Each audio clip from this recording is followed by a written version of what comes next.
Hi friends, welcome to cousin Vino. இன்றைக்கி vlog வந்து பார்த்திங்கன்னா சண்டே தான். இதுக்கு முன்னாடி எடுத்த vlogగే நான் இன்னும் போஸ்ட் பண்ணல.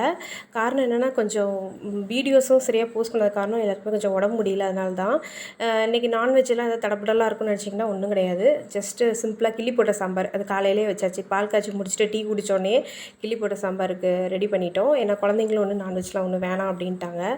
அவங்களுக்கு பார்த்திங்கன்னா இந்த 2 வீக்ஸில் பார்த்திங்கன்னா ஃபுல்லாக எக்ஸாம் தான் இருக்கும். ஸோ எல்லாமே காலையில் டெய்லி படிக்கிறது அதுன்ட்டு அப்படி தான் ஒர்க் போயிட்டுருக்கு.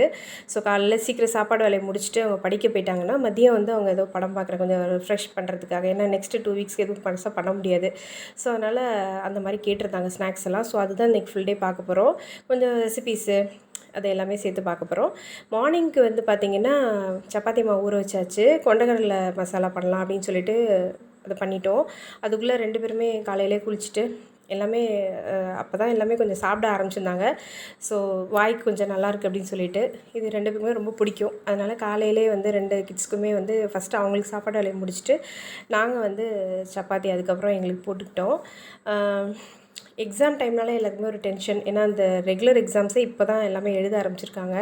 லட்டுவுக்கும் கொஞ்சம் லைட்டாக ஃபீவர்லாம் இருந்துச்சு. ஸோ எல்லாமே ஒரு டென்ஷன் தான். குவார்ட்டர்லினா உங்களுக்கு கொஞ்சம் எலாப்ரேட்டாக எல்லாமே எழுதணும்.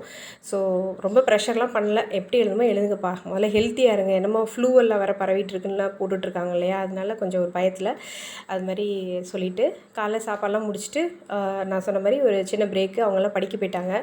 மதியானம் வந்து ஏதோ படம் டிவியில் போடுறான், அதை பார்க்க போகிறோம் அப்படின்னு சொல்லிட்டு எங்களுக்கு பாப்கார்ன்லாம் கொஞ்சம் பண்ணி கொடுங்க அப்படின்னு சொல்லியிருந்தாங்க.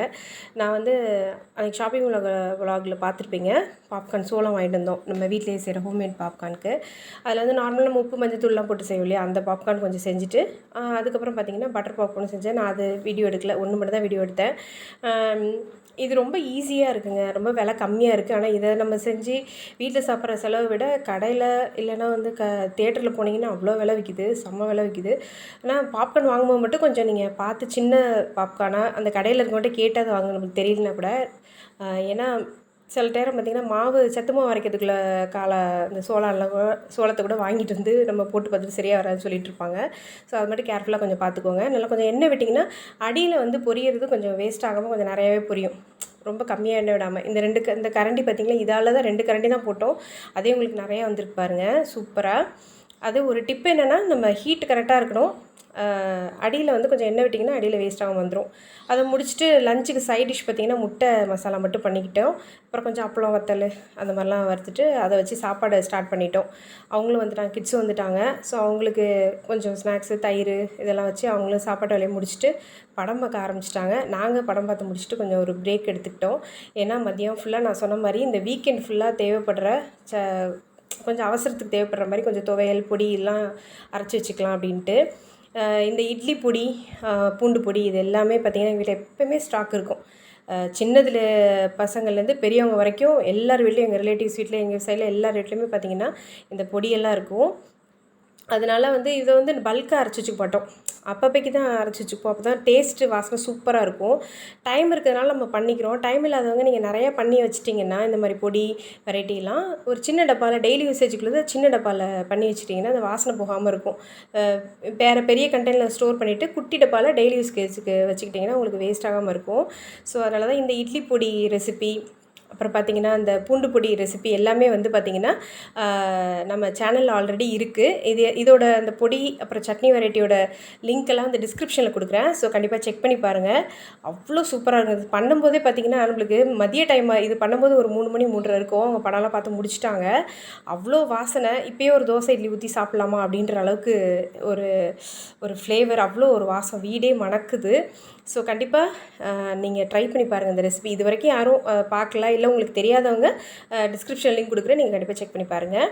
ஸோ இந்த பூண்டு பொடி பார்த்திங்கன்னா அதில் ஒரு ட்ரிக் இருக்குது. பூண்டு பொடி நிறைய பேர் நான் யூடியூப்லேயும் பார்த்துருக்கேன். ஒரு மாதிரி எண்ணெயோடு இருக்க மாதிரி பிசு பிசுன்னு அரைப்பாங்க. அது வந்து வெளியிலே வச்சுருக்க முடியாது, எண்ணெய் சீக்கு அடிச்சிரும். ஃப்ரிட்ஜில் வச்சாலும் இதோட ஃப்ளேவரே போயிடும். இதெல்லாம் வெளியில் வச்சா தான் டேஸ்ட்டாக இருக்கும். ஸோ அது எப்படி என்னன்றதெல்லாம் நான் அந்த வீடியோவில், நம்ம ரெசிபி வீடியோவில் இருக்குது, செக் பண்ணி பாருங்கள். இந்த மாதிரி தூளாக இருந்தாலும் நிறைய நாளைக்கு உங்களுக்கு வரும். அதோடு பார்த்திங்கன்னா ஒரு கார சட்னி, இது எப்பவுமே பார்த்திங்கன்னா எங்கள் வீட்டில் அடிக்கடி அரைப்போம். பணியாரத்துலேருந்து தோசை இட்லி எல்லாத்துக்குமே இருக்கும். சப்போஸ் இந்த இட்லி எல்லாம் கட் பண்ணி போட்டு தாளிப்போம்ல, அதுக்கும் இந்த சட்னி யூஸ் பண்ணுவோம். இதில் வந்து கொஞ்சம் நல்லா இனிப்பு புளிப்பாக இருக்கிற மாதிரி சூப்பராக இருக்கும். கிட்டத்தட்ட பார்த்திங்கன்னா இதை நம்ம பச்சையாக அரைச்சிட்டு அப்புறம் நல்லா தாளித்து நல்லா அந்த எண்ணெய் சுண்டுற மாதிரி நல்லா அல்வா பதத்துக்கு செய்வாங்க. இது ஆக்சுவலாக தண்ணி வந்து பார்த்திங்கன்னா அந்த மிக்சியில் இருக்க தண்ணியும் கழுவி அப்படி ஊற்றிட்டோன்னா அந்த ஃப்ளேவர்லாம், அதாவது சட்னி வேஸ்ட் ஆகிடக்கூடாதுன்னு செய்கிறது தான். பட்டு எல்லா மக்களும் செய்கிறது தான், நானும் அப்படி தான் செய்வேன். ஸோ இது எல்லாமே பண்ணிகிட்டு இருக்கும்போதே பார்த்திங்கன்னா ஸ்கூலுக்கு கொண்டு போகிறதுக்கு ஸ்நாக்ஸுக்கு ஏதாச்சும் பொரிச்சு கொடுத்துருக்கே கேட்டாங்க.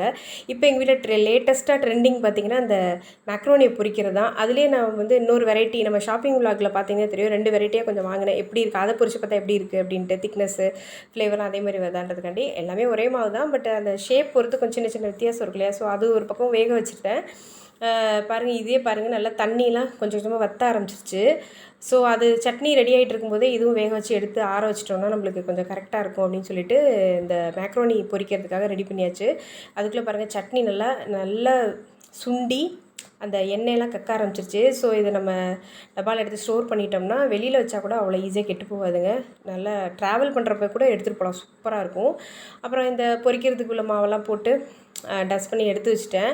எண்ணெய் காஞ்சோன்னு போட்டு பொரிச்சு, இந்த ரெசிபி கூட நம்ம சேனலில் இருக்குது. வேணுங்கிறவங்க இதையும் டிஸ்கிரிப்ஷனில் லிங்க்கில் கொடுக்குறேன், நீங்கள் போய்ட்டு செக் பண்ணி பாருங்கள்.